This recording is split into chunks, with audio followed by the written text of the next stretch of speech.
Et bonjour, ça c'est pour vous, 1 million d'euros. Moi je suis youtubeur, est-ce que vous connaissez YouTube? Oui. Alors moi je filme les gens dans la rue, je fais des reportages. Je viens voir les jeunes un petit peu moi. Ouais. Vous êtes jeune?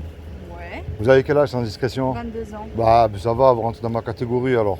Parce que je veux pas des gens âgés, hein. Je viens voir que des jeunes moi. Ok. Parce que je me suis aperçu d'une chose, c'est qu'on parlait énormément de beaucoup de choses, mais jamais d'une chose, c'est la mort. Parce qu'on va tous sur ce chemin-là. Et la grande question, est-ce que ça vous fait peur la mort? La mienne, non. D'accord, vous n'avez pas peur de la mort, vous. Et la grande question, c'est qu'est-ce que vous croyez après la mort? Est-ce que pour vous ça s'arrête? Est-ce que ça continue? C'est Non, ça je qui pense pas m'intéresse. que ça s'arrête. D'accord, vous croyez quoi, vous, sans indiscrétion? Je sais pas, ça reste flou quand même. Ouais, J'ai pas d'idée précise, mais je pense pas que ça s'arrête. d'accord. Est-ce que vous croyez en Dieu? Oui. Vous êtes quoi? Chrétienne? D'accord, comme moi. Alors, c'est quoi un chrétien ou une chrétienne pour vous? Qu'est-ce que croit un chrétien ou une chrétienne? C'est toujours expliqué. Pour moi, c'est ce qui permet de rester quand même dans le droit chemin, entre guillemets, D'accord. par peur après. Des représailles venant de Dieu. Ouais. D'accord, alors comment est-ce que vous savez si vous faites du bien ou du mal à ses yeux? Ça, c'est subjectif. Parce que vous savez qu'il y a le paradis et l'enfer. Ouais. Et au milieu, ce qu'on appelle un jugement. Mais pour avoir accès au paradis, on ne peut pas rentrer comme ça. Qu'est-ce qui vous permettrait, vous, de rentrer au paradis? Être sûr à 100% d'y rentrer. On n'est jamais sûr à 100% d'y rentrer. Alors, vous On savez... n'est jamais bon à 100%. Alors, vous avez très bien répondu le mot « on n'est jamais bon ».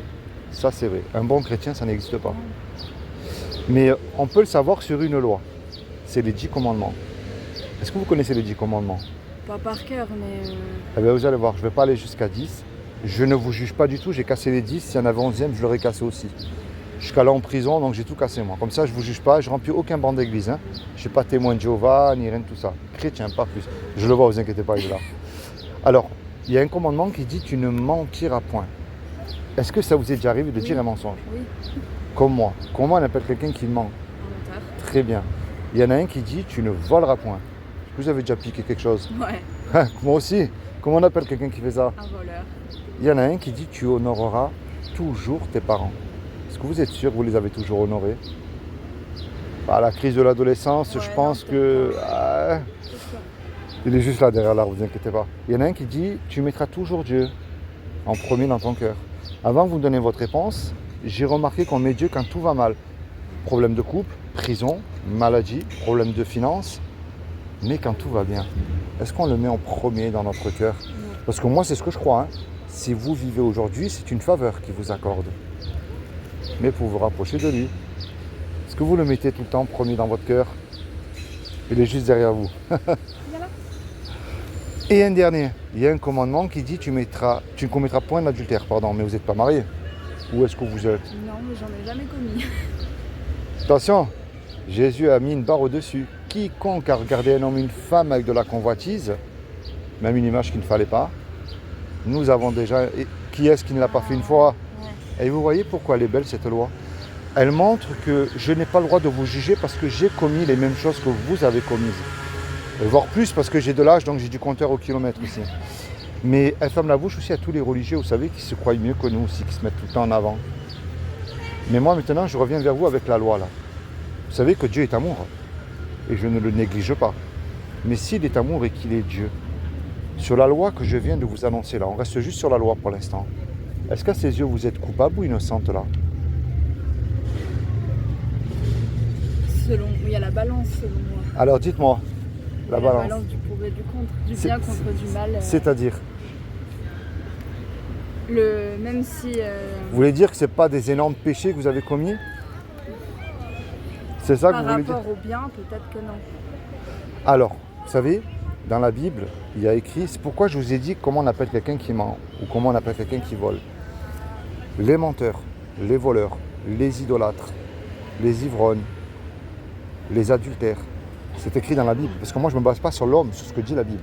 N'hériteront point le royaume de Dieu.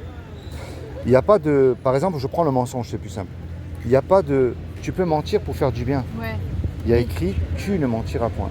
Mais ça, alors, je vous rassure, d'un côté, c'est la mauvaise nouvelle. C'est ce que je préfère commencer par la mauvaise.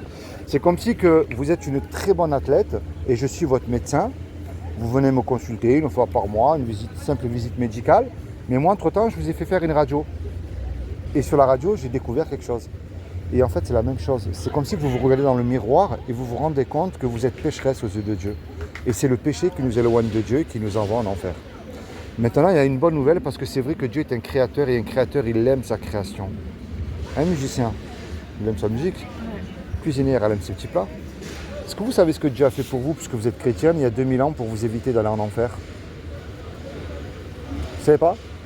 Alors je vais vous dire, comme ça vous le saurez. Il y a 2000 ans, comme Dieu n'a trouvé personne de parfait sur terre, ni un pape, ni un saint qui vous voulez vous. Ce qui est impossible à l'homme ne l'est pas à Dieu. Eh bien, il s'est habillé d'un corps, il a pris une forme humaine qui est Jésus le Christ. Et il a dit, quiconque croit, pas plus, que Jésus le Fils de Dieu et qu'il est ressuscité du royaume des morts le 3e jour, il aura la vie éternelle à mes côtés. Il n'a pas dit d'allumer un cierge, il n'a pas dit de prier Marie ou de faire des études de théologie, il a dit de croire. C'est bien de croire, mais il y a un problème, hein, les démons aussi croient. Et eux, ils tremblent, qu'on ait Jésus. On va dire de ce côté-là, ils sont beaucoup plus humbles que nous.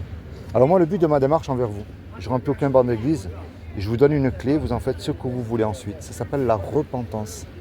C'est-à-dire que vous prenez conscience aux yeux de Dieu que vous êtes pécheresse et vous vous repentez de vos péchés, mais avec foi. Et vous dites tout ce qu'il y a dans votre cœur, vos soucis, vos doutes. C'est ça qu'il demande de lui. Et vous mettez en pratique la Bible dans votre vie. Pedro! Imaginez, vous et moi, comme un braquage. Comme un braquage, on se fait serrer, on passe devant le tribunal. Le juge, il dit tous les deux là, et je vous laisse le choix. Vous me donnez 1 million d'euros, ou vous partez tous les deux 20 ans en prison. On n'a pas l'argent parce que vous et moi, on s'est fait serrer. Et on ne peut pas revenir en arrière, effacer le mal qu'on a fait. Et on ne peut pas dire, monsieur le juge, sur la vie de ma mère, si vous me laissez partir, je recommencerai plus. Enfin, vous connaissez la musique, ça ne marche pas. Hein. On se regarde tous les deux, on ne sait plus quoi faire, on est perdu. Mais il arrive tout à coup un homme qu'on ne connaît pas. Et cet homme-là, par amour pour nous, décide de verser la caution. La caution, elle a été versée, il ne nous connaît pas, mais par amour, il l'a payée. Le juge, il nous a libérés. Mais imaginez-vous dans l'action là, cet homme qui a donné la caution pour vous l'argent, il vient vous voir en retour. Qu'est-ce que vous allez dire à cet homme-là, sincèrement? Merci. Si vous demandez un service, Oui. ah oui, vous allez le rendre, c'est normal aussi. Est-ce que vous voyez c'est quoi l'image que je viens de vous donner là? Le sauveur. Eh ouais, c'est Jésus le Christ. Alors moi, ce que je vous encourage à faire, et j'ai terminé là, il y a deux solutions. Soit ce que je vous ai dit depuis le début, eh ben, il n'y a rien, Jésus n'est pas votre sauveur, et puis, écoutez, j'espère pour vous que vous serez quand même sauvés. Mais ça, vous en prenez conscience et vous commencez à mettre en pratique la Bible dans votre vie de tous les jours. Et là, je peux vous assurer que vous avez accès au paradis avec lui. Est-ce que vous avez une Bible à vous personnelle? Si je vous en fais cadeau, vous la prenez, c'est gratuit, vous n'avez rien à me donner. Mais je vais pour ça dans la rue. Je viens d'en donner une à l'instant, il m'en reste une. Non, non, merci, c'est gentil. Vous la voulez pas, vous êtes sûr? J'en ai énormément, je les distribue dans la rue pour ça. Il n'y a pas de souci. Bon, ma dernière question, est-ce que vous sauterez d'un avion sans parachute et en plein vol? Sans parachute, c'est chaud quand même, hein? Ben oui, tous les deux on ne se connaît pas, mais on va sauter dans la mort. Et est-ce que Jésus ne serait pas votre parachute par hasard? Qui vous garantit que si vous placez votre foi en lui seul, non pas en l'homme, en lui seul, vous avez la vie éternelle à ses côtés. Tout simplement, voilà le message que je viens de vous annoncer. Bon, c'est comment votre prénom? Moi, c'est Philippe. Camille, sois béni. J'espère que tu vas prendre conscience de ce que je t'ai dit et réfléchir. Mais procure-toi une Bible. Moi, je ne veux pas te forcer à la prendre. Mais ça serait bien que tu te plonges dedans aussi. D'accord, Camille? Bon, t'es sûr que tu la veux pas? Non, non, non. Allez, sois béni. Merci pour les quelques minutes. Merci. Passe une très bonne journée. Il est magnifique, ton chien. Au revoir, Pedro. Allez, bonne journée. Au revoir, merci.